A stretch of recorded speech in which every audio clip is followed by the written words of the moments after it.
Hello students, welcome back to my YouTube channel. Continue कर रहे हैं miscellaneous solved example for miscellaneous exercise. So let's see example 32। यहाँ पर आपके पास ये डिटर्मिनेंट है, आपको इसको किसके इक्वल शो करना है, इसके इक्वल, राइट। सो यहाँ पे सबसे पहला स्टेप जो है वो बहुत इंपॉर्टेंट है, बिकॉज ये जो डिटर्मिनेंट है आपका थोड़ा कॉम्प्लिकेटेड है और ये आपके कुछ स्टेप्स और कुछ ऑपरेशंस लगाकर ही सॉल्व हो पाएगा, right. So let's see step by step आपको इस डिटर्मिनेंट को कैसे सिंप्लीफाई करना है, राइट।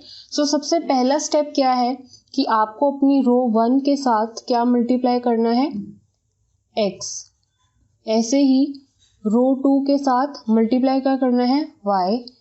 ऐसे ही रो 3 को पूरी किसके साथ मल्टीप्लाई करना है, z के साथ, ठीक है।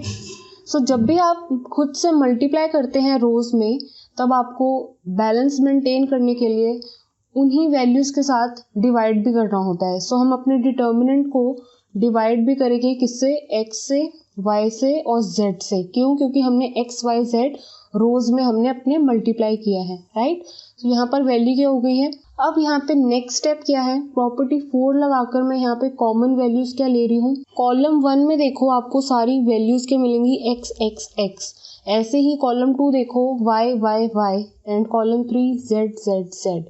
तो कॉलम 1 में से taking values common, taking x y z from column 1, column 2 and column 3।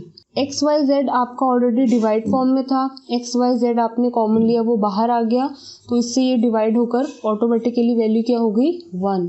और अंदर डिटर्मिनेंट में आपके पास क्या वैल्यू बची। सो इस तरह से आपके पास अंदर डिटर्मिनेंट की वैल्यू आई है, राइट। सो आपका डिटर्मिनेंट की वैल्यू यहाँ तक आ चुकी है। नेक्स्ट स्टेप देखना बहुत ही इंपॉर्टेंट है कि नेक्स्ट स्टेप अब यहाँ पे कौन सा ऑपरेशन लगने वाला है, राइट।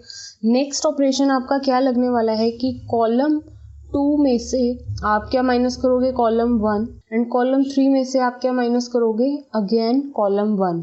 तो आपके पास जो वैल्यूज आएंगी वो मैं आपको नेक्स्ट पेज पे लिख रही हूँ, right. So column 2 and column 3 पे ऑपरेशंस लगाने के बाद आपके पास जो डिटर्मिनेंट आया है वो कुछ इस तरह से आया है, राइट। यहाँ पर आपको क्या मिल रहा है, 0।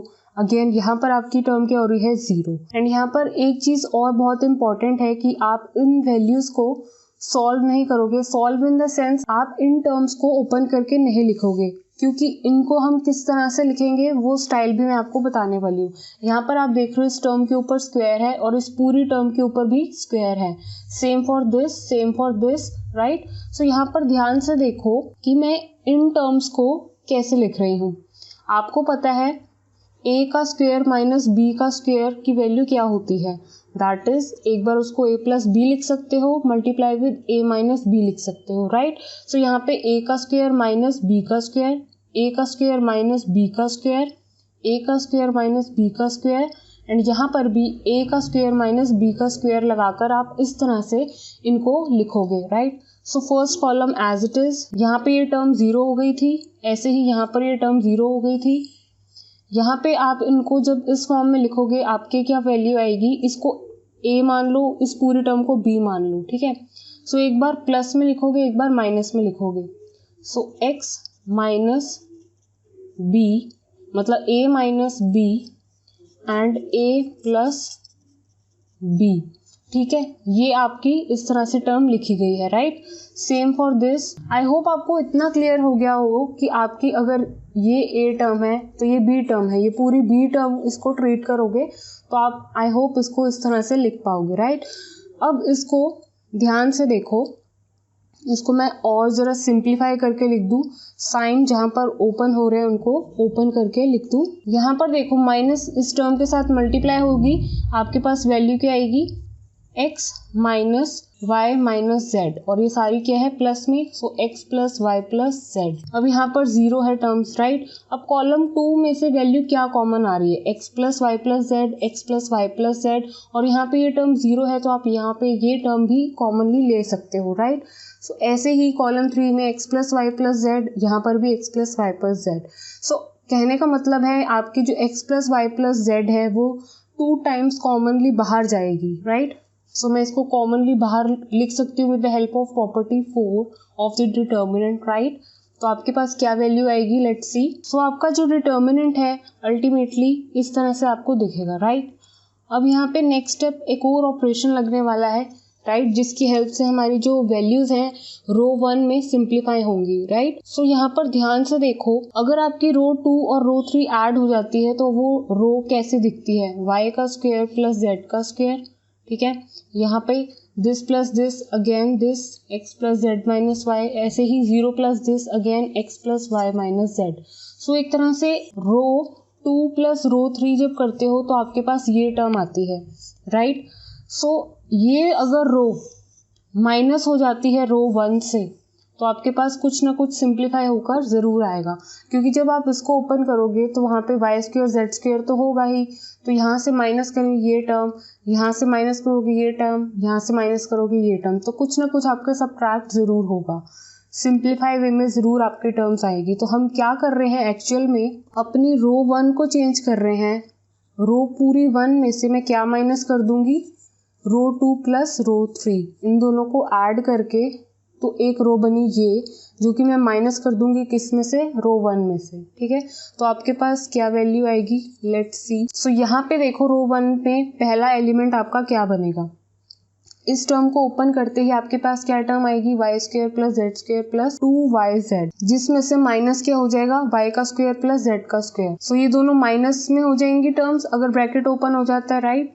सो ये पॉजिटिव में है, ये नेगेटिव में, कैंसिल हो जाएगी, आपके पास वैल्यू क्या बचेगी, 2yz यहाँ पर बचेगी। ऐसे ही अगर रो 1 में से ये डिडक्ट कर देती हूँ, मेरे पास क्या वैल्यू आएगी। तो यहाँ पर आपकी टर्म्स कैसे कैंसिल हो रही है, x से x कैंसिल हो रहा है, y से y कैंसिल हो रहा है। यहाँ पर आपके माइनस z, मतलब यहाँ पर आपको एलिमेंट क्या वैल्यू देगा, माइनस ट्वाइस ऑफ z, और यहाँ पर आपके पास x से x कैंसिल, z से z कैंसिल, यहाँ पर आपके पास माइनस y 2 बार है, तो यहाँ पे वैल्यू आएगी minus twice of y, right. So आपका जो डिटर्मिनेंट है सिंप्लीफाई होकर यहाँ तक तो पहुँच चुका है, राइट। आपके पास 2 वैल्यू 0 की भी हैं और यहाँ पर आपके पास टर्म्स हैं कुछ इस तरह से।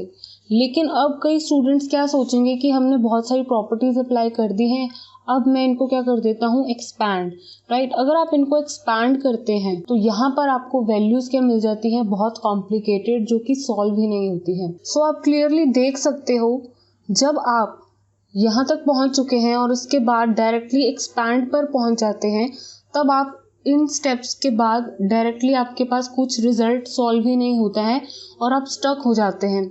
आपको सोचना पड़ता है कि इसके बाद हम क्या करें, राइट। अल्टीमेटली कहने का मतलब है बहुत ही कॉम्प्लिकेटेड इक्वेशंस बन जाती हैं जिनकी आइडेंटिटी भी आपको नहीं पता होती। सो आप सॉल्व नहीं कर पाएंगे अगर आप इसी स्टेप के बाद डायरेक्ट कहाँ पहुँच जाएंगे, एक्सपैंड पर।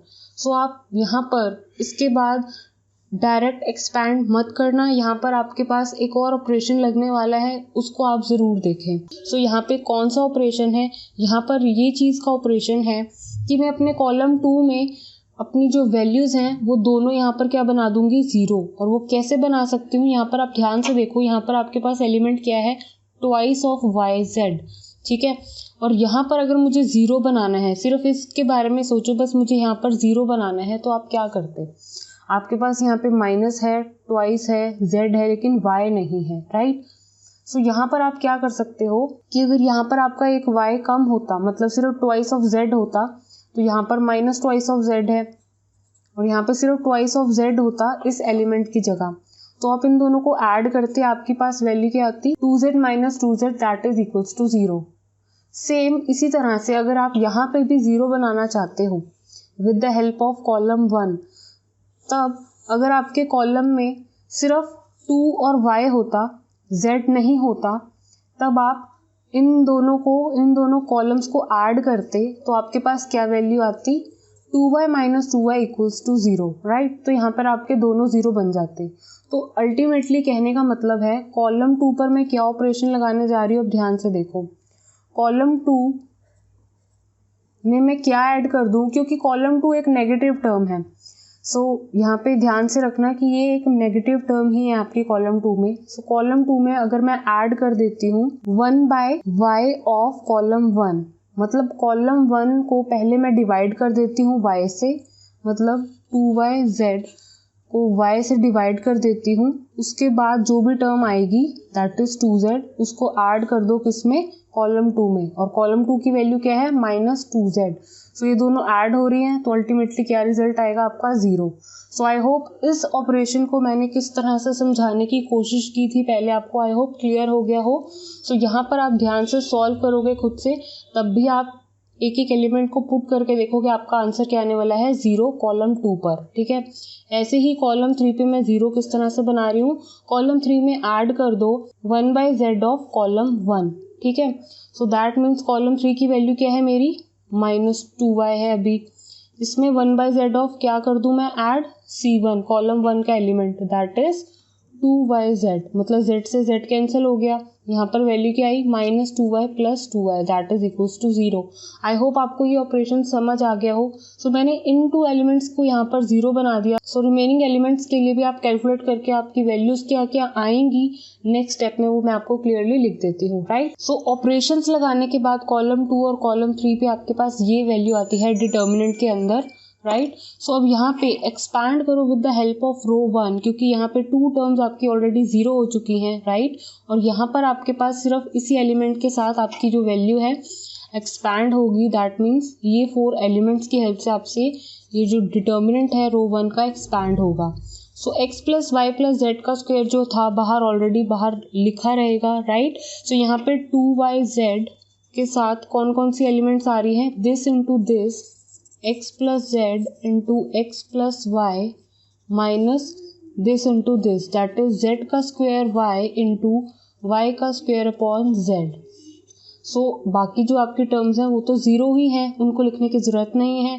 यहाँ पर आपके पास बाहर क्या चल रहा है, x + y + z का स्क्वायर।